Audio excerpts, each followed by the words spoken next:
Hello and welcome to the lecture "What is Religion?" for my Anglo-American University students in Prague.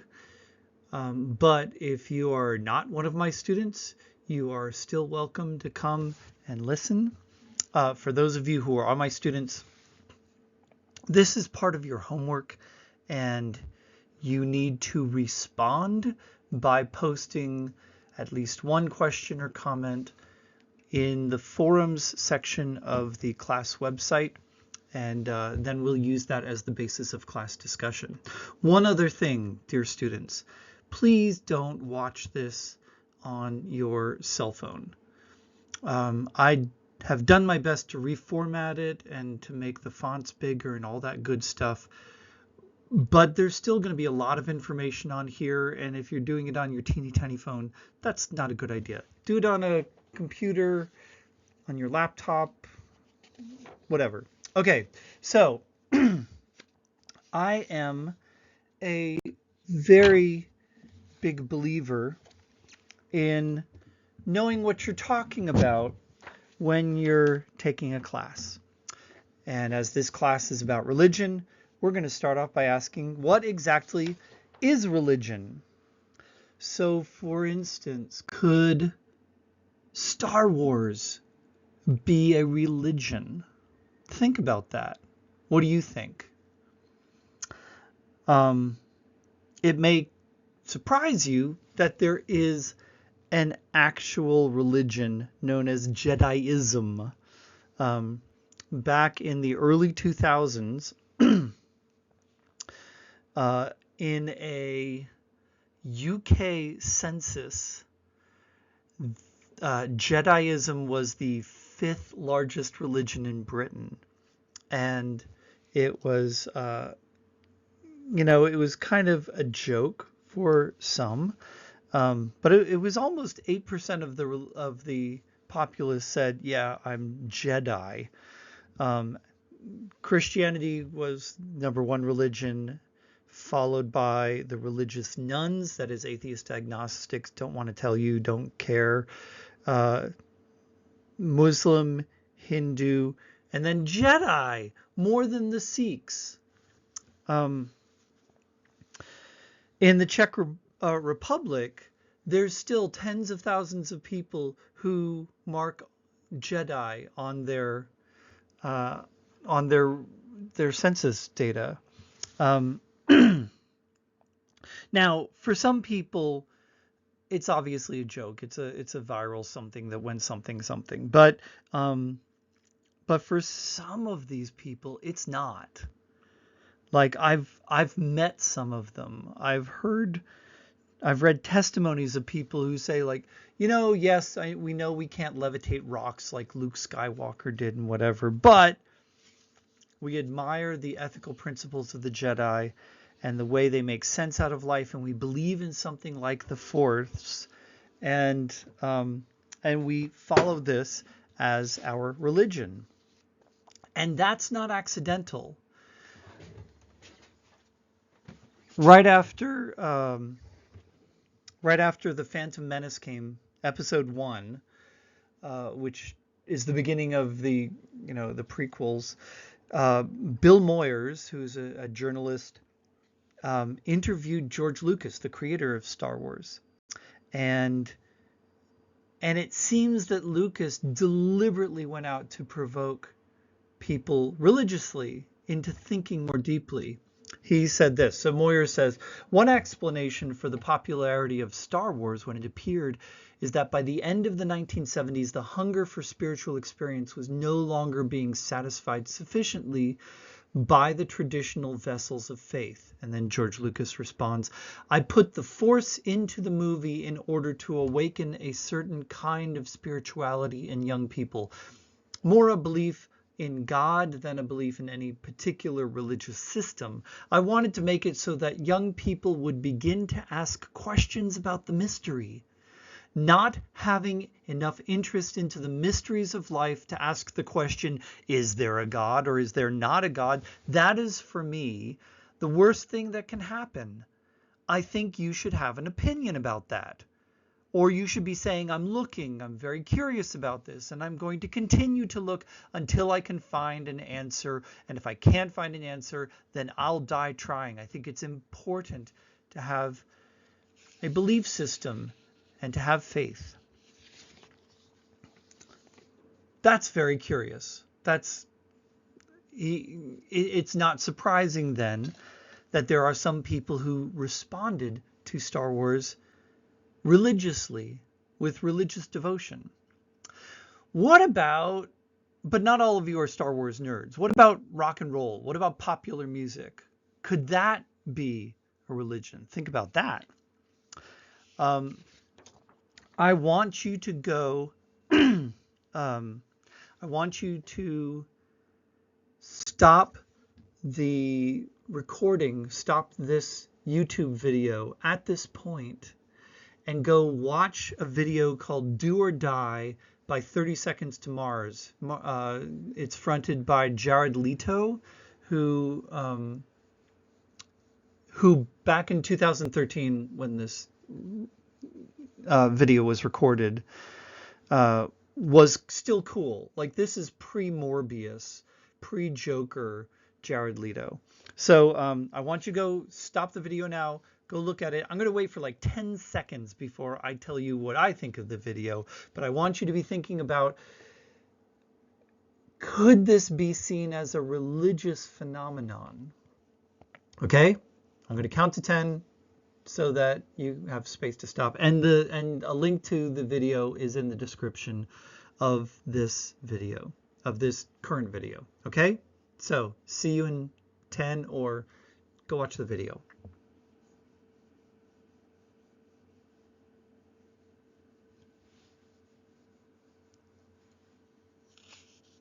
Okay, if you watched it, I hope you noticed certain details, like the worship-like atmosphere, the Jesus-like haircut that Jared Leto is sporting. That's not accidental. How certain fans who are hurting are like baring their souls and then turning to him like this girl is hugging him.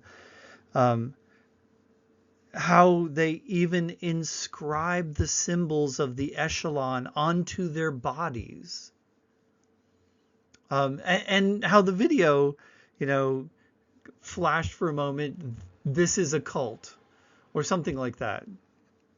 And actually about the tattoo thing, there was a little bit of a scandal about that, because as they were planning this video of Do or Die, they actually sent word out to their fans, hey, if you want to be in the video and have your tattoos displayed on the video, then go get some of these symbols tattooed onto you. And there were some media outlets who were like, that's immoral, that's irresponsible. But still, a lot of fans did it. Now, the question you should be asking yourself is this marketing or is this religion? And I think in a consumer society such as we have in the postmodern West, the answer, of course, is yes. I mean, there's no reason it cannot be both. If you're interested in this, I'm also this semester doing a class on understanding media fandom, and this is what happens in fandom more than you'd think. And fandom fascinates me because that's where popular culture and religion sort of bleed into each other. All right, so let's get back to so Star Wars might be a religion. Jared Leto's 30 Seconds to Mars presents itself, and Jared Leto especially, as an object of worship. What's going on? How are we supposed to define religion? Defining religion is not easy. Even the professionals. There are endless debates. Scholars of religion argue about this a lot. Much ink or many pixels have died trying to respond to this this question. Scholars of religion tend to define religion in one of two ways: essentialism and functionalism. Now, what do you think essentialism means? And if you're watching this with a friend, talk about it for a little bit. But I'm going to interrupt you and give you the answer. Essentialism is trying to define religion by defining or locating a religion's essence and saying, okay, this thing is what makes religion religion. This is the essence of religion. An essentialist defines religion by some identifiable trait, its essence, whether that is a characteristic belief or behavior or experience or institution that they believe that all religions contain. So, for example, oh yeah, this is when you were supposed to discuss. Anyway, so for example, yeah, and here's my definition, which you ought to know if you're taking my class. All right, so for example, this guy is a German theologian by the name of Rudolf Otto, philosopher of religion. And he described the essence of religion as the experience of what he called the numinous. The numinous is this mysterious pulsating energy force. He called it the mysterium tremendum et fascinans. That is something before which people are drawn to in fascination, but also makes them tremble, a mystery. And he says any religion that's really a religion has that. More recently, the great Romanian 20th century religious scholar Mircea Eliade believed that what made religion religion was the experience of the transcendent. And he writes about when he was a child, there was this room in his house, and he was going and playing in that room, and it had green curtains, and the sunlight was coming through the green curtains, and it cast the whole room in this sort of mysterious green glow. And he was playing, and then all of a sudden he kind of stopped short and was looking around as a very small child and going, "What is this?" And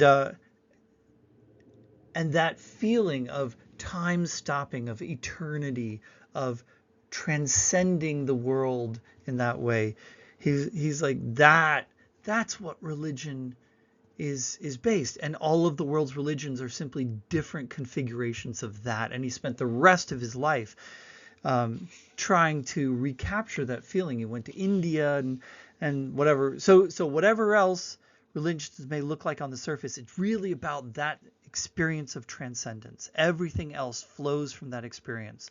Religious belief, he theorized, is the attempt to understand and organize that central experience. Other substantivist thinkers define the essence of religion differently. Religion might be defined by a set of characteristic behaviors like ritual, and where you find ritual, then that's religion, and especially if it's ritual aimed at otherworldly beings. Still others define religion by referring to a characteristic set of beliefs. Wherever you have the belief in God or gods or the supernatural, it's religion. And still others define religion, the essence of religion, as an institution. Wherever you find a church or a temple or a mosque, that's religion. Now, what is good about essentialism? Essentialism tries to deal with religion in terms of an experience or a characteristic that cannot be explained away as something else. For example, as a system of alienation because of economic exploitation, which is how Marx tended to define religion. That is to say that essentialism Essentialism resists reductionism, or what I call nothing butism.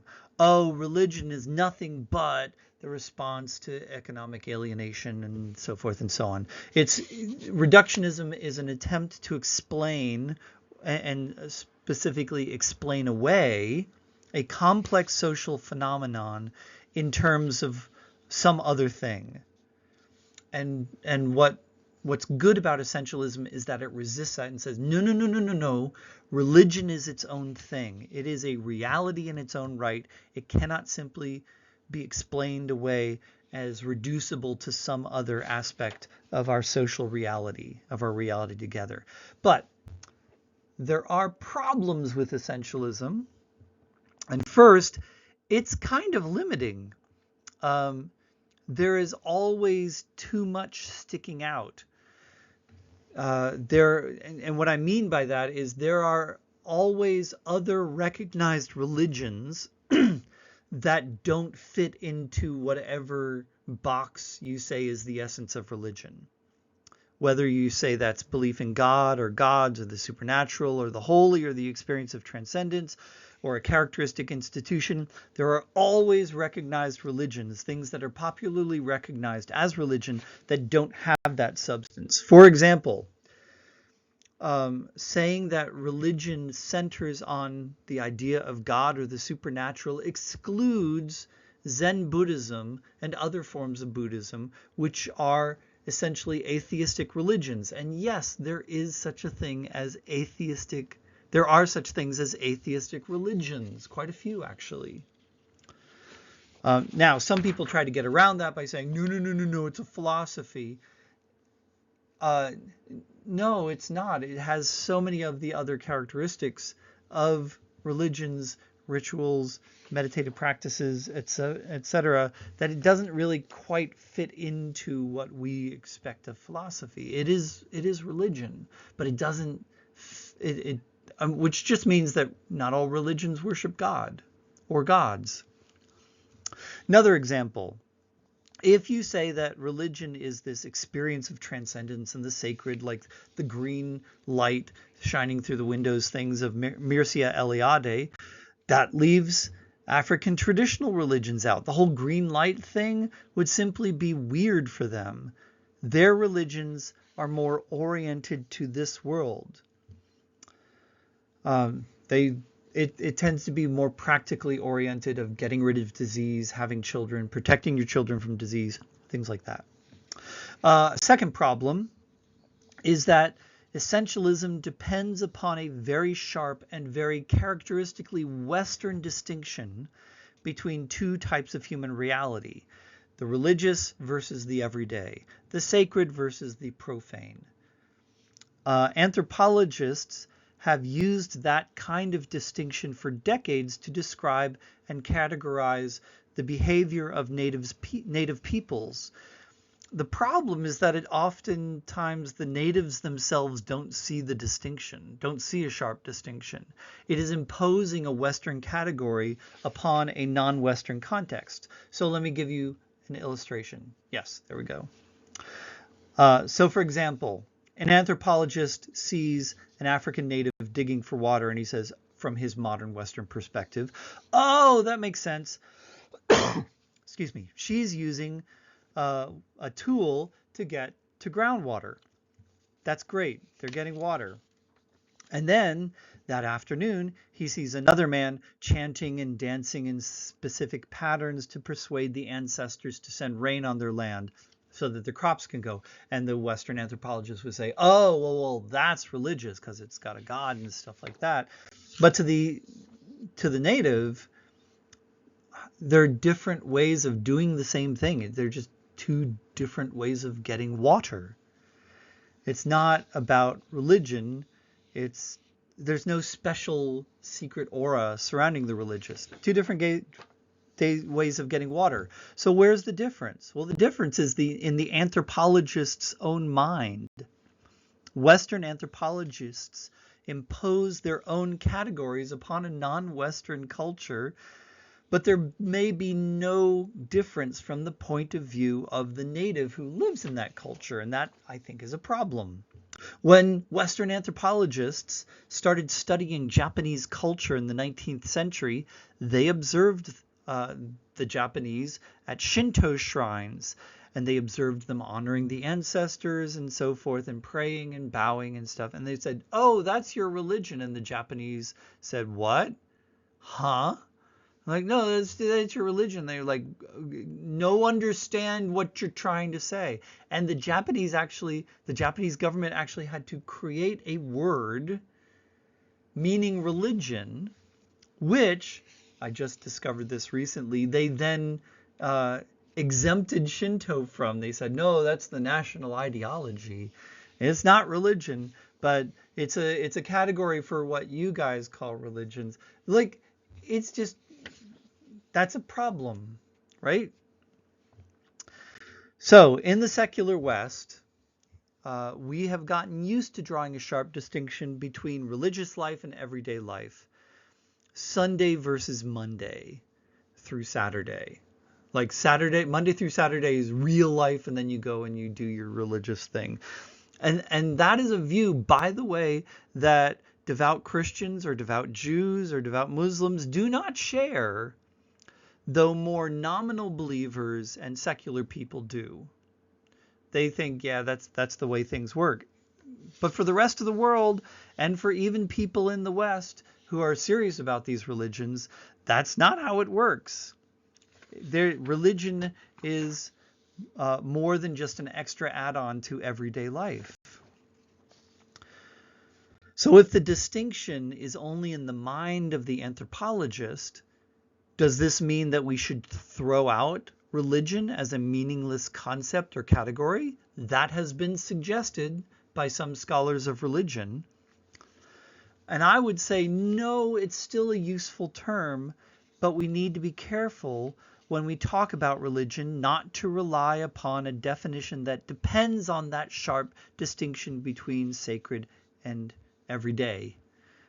We need to allow for a wider definition of religion. So that brings us to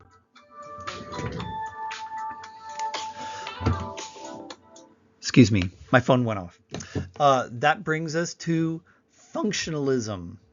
Now, put on your thinking caps. If essentialism tries to define religion according to its essence, what do you think a functionalist definition would be? It tries to define it by its function. Functionalism defines religion not in terms of what it is in terms of some essence, but what it does, what human needs it meets. In America, there is a quote that's commonly attributed to this writer Walter Reuther, or Reuther. It's got a complicated history, and it looks like it goes to a poet and Reuther stole it from him. But it goes like this: if it looks like a duck, walks like a duck, and quacks like a duck, then it just may be a duck. In the same way,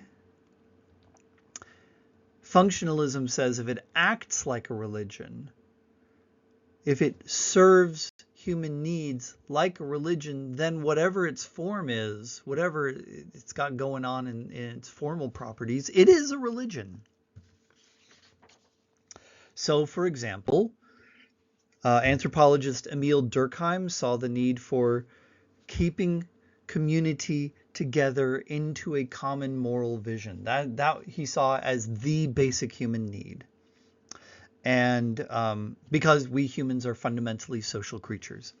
And he said religion is a tool for meeting that need. His model was Australian Aboriginal religions. He wrote this book called the elementary forms of religious life. And by elementary, he meant basic. And he was working with an evolutionary sort of mindset. And he's like, what is it that, what is the primal form of religion? And he said that was Australian Aborigines, the Australian Aboriginal religion, their totemism. and and he described these scenes where the tribes and the clans would come together in this kind of this sort of orgiastic, electric, dynamic thing, which he called what did he call it? He called it collective effervescence, like this energy that people gain by, like if you've ever been to a rock concert and everybody's vibing and or a sports stadium or something, that's the sort of thing. It's like these people bring together and their energy forms something bigger than they are, and that drew them into a common moral vision, and so what they worshipped was for him way less important than the function of their worship. That is drawing them into this common moral vision that you need to keep a society alive. So whatever does that for society, for Durkheim, that whatever acts as its social glue, that is its religion, whether it's a national flag or a football team or a rock band like 30 Seconds to Mars. It's religious. The 19th century German sociologist Max Weber, he saw the primary human need as the need for meaning. And he saw religion as meeting that need. Religion then is defined as something that generates meaning for life, purpose, a sense of significance. So whatever in society provides that meaning for life, that is society's religion. And he saw it as a real problem that religions were dying out, and with it the resources that humans need in the West for meaning. The 20th century anthropologist Clifford Geertz built upon Weber's theory, and he saw religion as specifically meeting a need that humans have for making sense of suffering. When a loved one dies, when you get sick, and you're like, why is this happening to me? Religion, and he says, if there is a threat at that point of human beings being overwhelmed by chaos, by meaninglessness, worse than death itself, you just lose the ability to make sense of anything.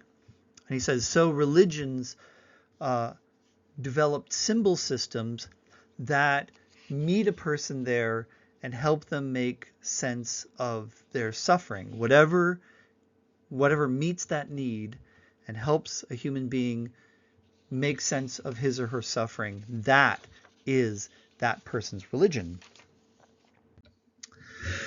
So what's good about functionalism? Well, first of all, it is more flexible than substantivism. Religion is as broad and as flexible as human needs are. Now, some would come back and say, well, what isn't religion? And we'll talk about that as a moment. Like, there are people who see flexibility as a real problem because they want to compartmentalize religion into a little box. They tend to be essentialists. Furthermore, a second what I think is a good thing about functionalism is that religion can be seen as a universal human phenomenon. Because humans have, if not the same needs, at least similar needs, analogous needs. And religion meets those needs in a lot of different but similar types of ways. And again, there are some people who don't want to see religion as universal because they link religion very strongly in their minds with irrationality. And that is unfortunately a bias, a hangover from the Enlightenment. I want this class to help you see that religious people are not irrational. They are as rational as anybody, but their rationality works by sort of different rules. So anyway, so those are the good things. It's flexible. religion is, at least in principle or in theory, universal. But there are problems too, and the most obvious problem is that if you center the definition of religion, if you make your definitional strategy for how you define religion about how it meets human needs, if you make your definition that human-centered, that biases your investigation of religion towards seeing it as a merely human activity. Religion is a human activity, no doubt about that, and it does meet human needs, but is that all there is to it? By making a definition of religion centered on human needs, it suggests that it is only human, or as Nietzsche put it, all too human. And so we've already decided in the defining of religion what religion really is. It's an extension or a projection of human need. It's something we make up to comfort ourselves. It's a soothing fiction. I think we need to be more open than that in our approach to religion. Also, because functionalism is centered on human needs, that is what religion does for human beings, it can easily slip into reductionism, that is reducing religion to that function. Religion then becomes a projection of human needs. So, for instance, take a guy like the 19th century theologian, or better, a theologian, Ludwig Feuerbach, who wrote a book called The Essence of Christianity in 1841.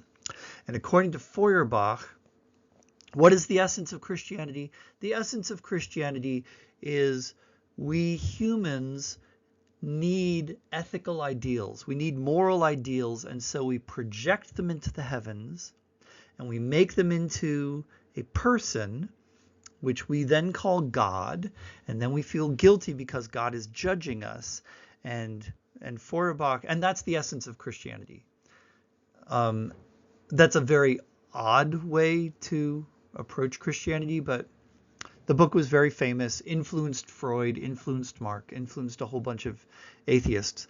But basically what he's saying is, what you really need to be happy is just get rid of the idea of a personal God and just know that it's your own human ideals that you need to embrace and then work towards those. So functionalism in this point, in this example, that is, we need ethical ideals, boils down to religion is nothing but a projection of human ethical ideals. Likewise, Marx. Marx said religion is a projection of the human need for comfort in the face of economic alienation and disempowerment, where you have poor people who have no control over their money, and his famous quote from the German ideology is, "Religion is the sigh of the oppressed creature, the heart of a heartless world, and the soul of soulless conditions," that is economic exploitation. It is the opium of the people. Opium is something you inject or you smoke to kind of go, it's not so bad, right? So for Marx, religion is pie in the sky by and by, to use an American phrase, right? I may be really suffering now because of economic exploitation, but I have heaven. Heaven's coming, and sometime later I will be with God, and therefore I can deal with the suffering here. That's what he means by opium. And therefore religion is nothing but an illusion that makes people feel good and keeps them from addressing their economic circumstances. For Freud, religion is the projection of a father figure by the immature psyche, right? We all have this relationship with our dads, and we can talk about the Oedipus complex and stuff like that, in which we resent his power, but we crave his protection. We love him, we fear him, and all that. And all that mixed up stuff gets projected into God, at least for the Abrahamic religions like Judaism and Christianity and Islam. So, and I think reductionism is a bad way to approach religion because it just strips away so much of what makes religion religion. So how do we find a balance? How do you combine the strengths of essentialism and functionalism while avoiding their weaknesses? How do you treat religions with respect and you don't reduce them as a reality that needs to be dealt with on its own terms and not just a form of false consciousness that can be explained away, as functionalism tends to do, without putting religion into a box that's too small for it, as essentialism tends to do? And in response, let me read you a couple of poems. Okay, the first one is from my favorite American poet, a guy named Thomas Lux, who died not too long ago. And I'm going to read you his poem called Wife Hits Moose. Sometime around dusk, Moose lifts his heavy primordial jaw, dripping from pond water, and without psychic struggle decides the day for him is done. Time to go somewhere else. Meanwhile, Wife drives on one of those roads that cut straight north, a highway dividing the forests, not yet fat enough for the paper companies. This time of year, full dark falls about 8 o'clock. Pine forest and blacktop blend. Moose reaches road, fails to look both ways, steps deliberately, ponderously. Wife hits Moose hard. At slight angle, brakes slammed, car spinning, and Moose rolls over hood, antlers as if diamond-tipped, scratch windshield, car damaged, rib of Moose imprint on fender, hoof shatters headlight. Annoyed Moose lands on feet and walks away. Wife is shaken, unhurt, amazed. Does Moose believe in a supreme intelligence? Speaker does not know. Does Wife believe in a supreme intelligence? Speaker assumes as much, spiritual intimacies being between the spirit and the human.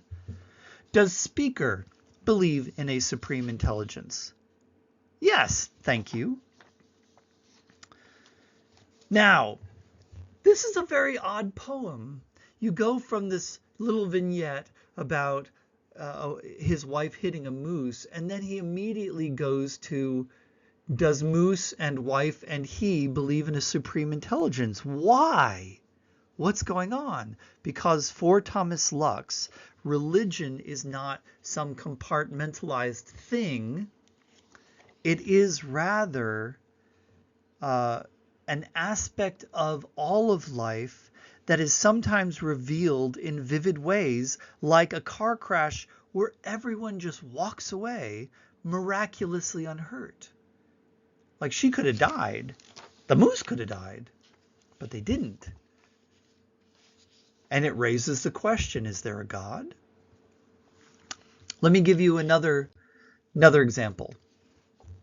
This is a more famous poet, a Muslim poet by the name of Khalil Gibran.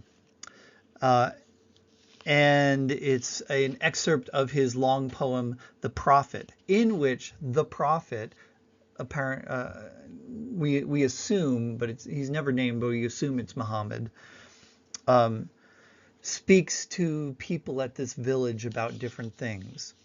And this is like maybe 3/4 through the poem. And an old priest said, "Speak to us of religion." And he said, "Have I spoken this day of aught else, anything else? Is not religion all deeds and all reflection, and that which is neither deed nor reflection, but a wonder and a surprise ever springing in the soul, even while the hands hew the stone or tend the loom?" Who can separate his faith from his actions, or his belief from his occupations? Who can spread his hours before him, saying, this for God, and this other for myself, this for my soul, and this other for my body? All your hours are wings that beat through space from self to self. And when you're like, what does he mean from self to self? I think what he means is from God, who is a self, to you, who is another self, and back again. All of your life is a communion and communication with God. So what ties these two poems together? Well, religion in these poems is something that deals with all of life, not a question of here's the sacred, here's the everyday, but all of life from a certain, perhaps inescapable perspective. We need to define religion in a way that can capture its distinctiveness and its depth, which is what essentialism is good for, as well as its breadth and relevance, which is what functionalism does well. So here's my working definition of religion. Religion is that dimension of all of life that deals with our existence as a whole in its coherence and its brokenness. It deals with what is finally real, if anything is, and our response to the real. Religion as a dimension of all of life is not just an intellectual endeavor, but a life response that engages the whole person, intellect, emotions, will, and actions, at the level of deepest need, and places him or her in a context of shared symbols, stories, structures, and meanings by which he or she can interpret what is going on in the world, his or her community, and his or herself, and act upon these. All right, that is a very wordy, probably too wordy and complex definition. So let me break it down piece by piece. First of all, it is a dimension of all of life. Religion flows into every aspect of human existence. And if it doesn't, then something else is that person's real religion. Religion deals with existence as a whole in its coherence and brokenness. That is to say, something that makes religion religion is that it looks at the big picture, how it all fits together, how it all sometimes doesn't fit together, in having to deal with the limits of human existence, suffering and pain and guilt, and finally death. Religion deals with what is finally real. Religion is not simply a human projection. There is something there that demands to be interpreted. And it looks at our response to the real. This something out there provokes a human response. And I'm not prejudging whether religions interpret or respond to the real correctly, but we do respond. Religion engages the whole person. Religion is not just a mind game. It is something you live out, something you feel, something you pursue with your whole person. Sometimes in delight and sometimes in fear and all of that. Religion meets the religionist at the level of deepest need. Religion touches people where they need it the most, at the level of their deepest need and love and desire. There was a pastor in a Christian church who had a man come up and confront him angrily and say, look, your church doesn't have such and such a program for my kids. If you don't get this program for my kids, then I am taking myself and my money to a different church that does. And in saying this, he is basically showing that Christianity is not this guy's religion. Rather, it is American-style consumerism and his family. Like, my family needs this, I have money and I can pay for it, and therefore, American consumerism does have a lot in common with religion. And in this religion, the customer is always right.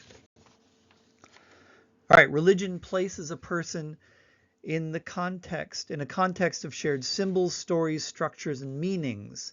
That is to say, religion becomes a narrative environment, a home in the universe that surrounds you and the religious community you belong to. And as we shall see, symbols are super important in religion. Ritual is essentially a way of participating through action in the symbol system of a religion. Religion puts you in this narrative environment so that you can interpret what is going on. This home in religion provides, the home that religion provides also serves as an interpretive lens or grid through which we can see everything around us, what we generally call worldview.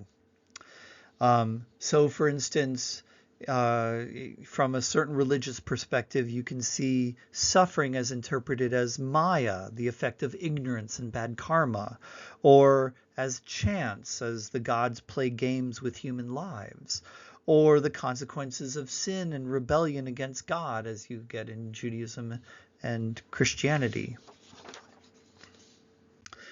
And religion calls a person to act upon these. Religion never stops with interpretation. It never stops at the church or mosque or temple door.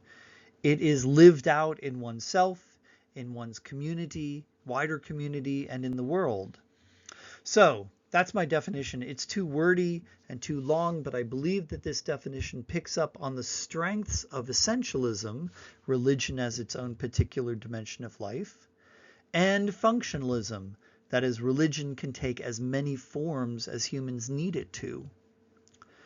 It also tries to incorporate the formal aspects of religion, that is, the symbolic life and rituals and things like that. So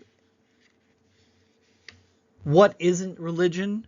Well, anything can potentially be religious if it is grasped in a specific and very intense sort of way. Computer gaming could be religious if it's pursued as an ultimate goal which gives you an interpretation of all of life. Before you stop, we're at the end of the lecture, but I want you to go and watch one other video by a StarCraft 2 player. StarCraft 2 is a real-time strategy game that is played competitively, especially in Korea. And there is a German player by the name of Showtime. And at one point, they put, I think it was Blizzard put together a series of videos showcasing different players. And Showtime's is very instructive in our context. Go watch it and think about how Showtime sees the purpose of his life primarily in how he approaches this game. Okay, that's it. Do not forget to post your responses, your questions, and we will pick this up in class discussion. Anything that makes you go, huh? Anything that makes you wonder or want to dig a little further, get that. We're going to talk about that in class. All right. See you guys in class. And for those who aren't my students, have a great and lovely rest of the day. See ya. Bye-bye.